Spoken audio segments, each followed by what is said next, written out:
இப்படி ஒரு மீனை இப்படி கட் பண்ணி இப்படி ஒரு லொகேஷன் சாப்பிட்டா அதுதாங்க சொர்க்கம். கடல் மேல இரவு பகல வலை இழுத்து குழம்புக்குனே நம்ம வலையில சிக்கனம் தாங்க இந்த பம்பரக்கட்ட மண்டையன்.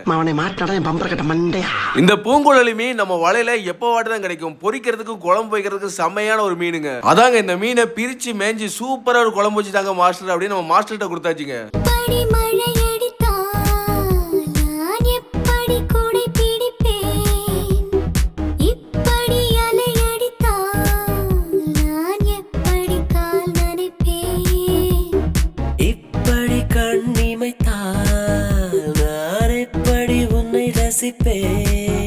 ஆஹா, சொன்ன மாதிரி நம்ம மாஸ்டர் சூப்பரான ஒரு மீன் குழம்பு வந்து ரெடி பண்ணிட்டாங்க.